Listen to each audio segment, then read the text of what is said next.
Hey guys, subscribe for daily content. And if you're shopping for gear, make sure you check out the description for the newest items at some of the very best online retailers. There's also links for some of the items that I personally recommend. Thanks! What's going on, YouTube? Metal Complex here, and today that was such a good throw, man. I'm laughing because it landed like cartoonishly perfect. Today I've got another short little unboxing video to share with you guys. This was sent to me by Jim Skelton, and I'm sure, I mean, obviously you guys are very familiar with Jim. If you're not, go subscribe to Skelton Bladeworks. If you didn't know, many elements of my channel are actually, well, I'd like to soften the blow and say borrowed. A lot of them are like straight up stolen from what I enjoyed about watching Jim Skelton's channel before I became a content creator. I've been watching Jim for, boy, close to 15 years. But it was really cool actually getting to know Jim, and you know, we've talked multiple times here on YouTube, on Instagram. I've gotten to check out, you know, a couple of his models, and now we have another one here, which I'm really excited to share with you guys, and I'll make sure that it's linked down in the description. You actually pick this up along with many other knives on his website. I've also got his Kaladin model, which is very cool. I've reviewed that one. That's a permanent part of my collection. So make sure you check out those links. Thanks to Jim Skelton for sending this in. Thanks to my patrons for supporting me. And please make sure to follow me on Instagram at metal_complex. Let's go ahead and open this up. I bring this up every now and then. You know, I have a series that I need to return to. I haven't updated that series in a while, called Knife Guy. There's about 200 uploads. I've got a playlist, but that series, for example, is 100% based on, you know, one of the what Jim Skelton used to do is just lay out a bunch of knives, and he would just label them Knife Ramble, and I would just sit there and listen to the whole thing. I thought it was so interesting. So that's, if you've ever wondered where'd you get the idea for Knife Guy, it's from Jim Skelton. It's almost the exact same thing. I'm just talking about my own topic. So, anyways, let's go ahead and open this up. So here's the info paper. Get the knife out here. Alrighty. So, note here, love notes. Yeah, okay, so there's update paper, and then we have the main one here. Alright, quick bullet points on the Scaphoid. It says not available yet, but launch. Okay, so it's actually available right now. And you see, I've been on vacation from the channel, so I'm catching up here. So this is made by Tuya knife, and it's based on his custom Scaphoid fixed blade, which some of you might be familiar with. I'm going to look over those notes here in a second, but I know you guys are just wanting me to get the knife out, and that's fine, that's fair. So, oh yeah, good, full size. Let's open this up. So Tuya, if you're not familiar with Tuya, they make a very, very high quality folder, and it looks like, obviously this is another example of that with beautiful inlay work with the carbon fiber.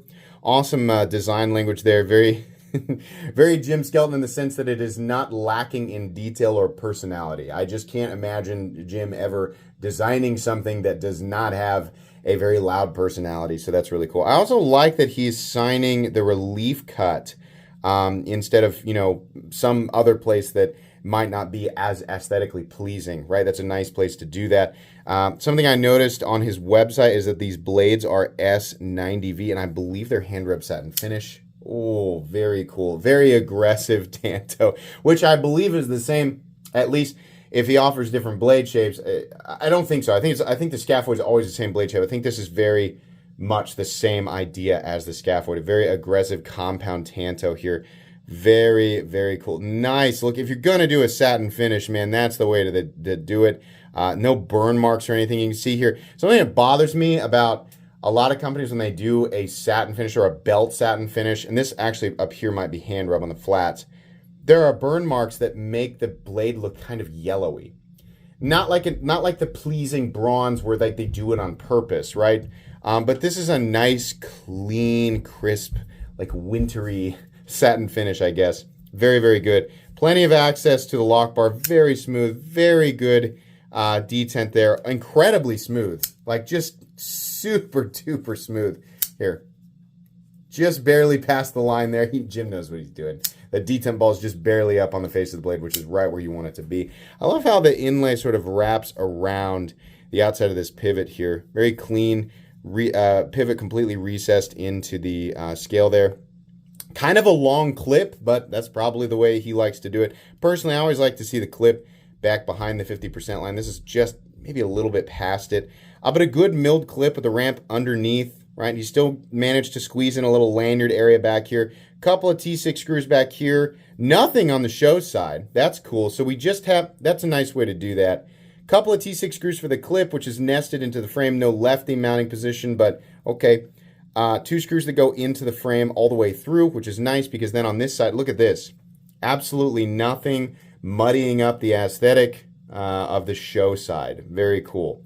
Very even, nice bevel there. Give you guys a nice close-up. Great example of Tuya's ability to get things right on a knife. That's really nice all the way back to the end here, which also looks very, very clean. Just want to slice a piece of paper with it real quick. I know that does kind of like a rite of passage now. Every time I unbox a knife, I just need to feel. I've done this so many times now that I swear I can pick up on the subtle differences of blades slicing through paper. There's more or less drag. This is very clean. In fact, yeah, I don't even have to draw. You can just chop into it. That's great. How about this other edge up here? This is going to be a flat ground.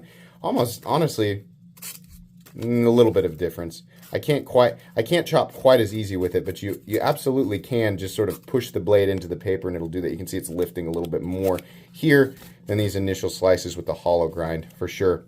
Which it is slightly hollow. You guys look at that grind there real quick. Not more than slightly, for sure. Okay, let's measure it. Real quick, let's measure it. And actually, you know what? I want to look over some of these notes here real on top of that. I'll measure it and then let's look over the notes. So the overall length is 8 inches on the dot. Blade length 3.5. Cutting edge also 3.5. Nice ratios. Okay.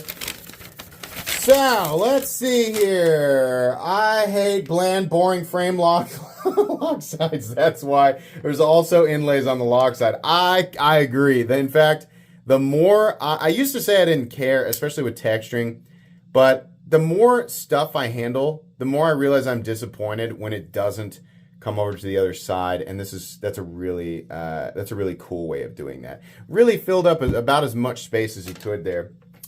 Same exact clip as the Kaladin contoured for comfort, no hot spots. These are in stock. Well, I mean, as of the, listen, don't yell at me if you're watching this like 2 weeks down the road and you're like, you said it was in stock and it's not in stock. It's because people watch the video and then they go and they buy it. Sometimes, right? So maybe it's still in stock. I don't know. But I'm just saying, like, that's how it's not an infinite supply, right? Jim Skelton's not a genie. I'm imagining Jim Skelton as the genie rubbing his own lamp. Oh, God. Why? All right. Sorry. Also available at TuyaKnifeUS.com. Let's see here. Quick bullet points on the scaphoid. None of it based on my custom focus was heavy on the ergos again, like the Kaladin. I think nice job there, definitely. Notice a little pinky scallop at the butt end of the frame. Yes, definitely. So this is cool because this area is usually where you slide off, and this is an area that bothers me when it's just a hard taper, because then it feels like the pinky's not locked in. But because this is scalloped right there, it feels like you're locked in, or at least like your pinky has a specific place to be. That's kind of nice.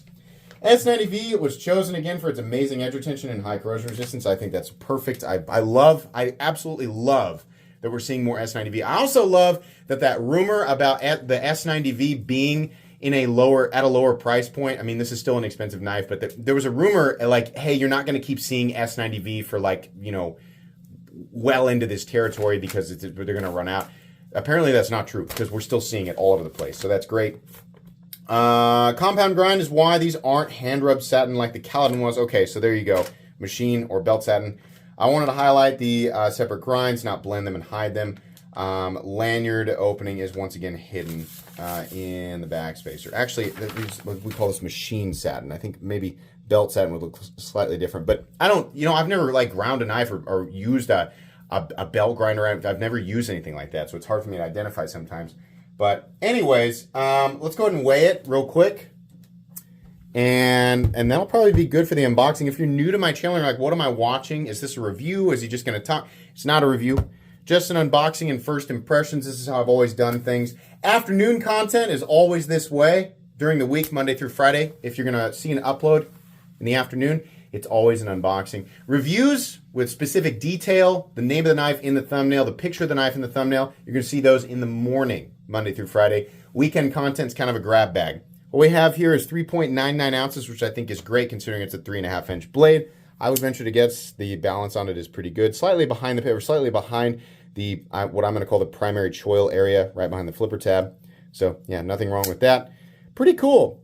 So after I've carried and used this knife for a few days, nothing crazy, just going to carry it and use it like a regular pocket knife. I'll bring you guys a full comprehensive review. Obviously, I want to talk to Jim about this for a little bit.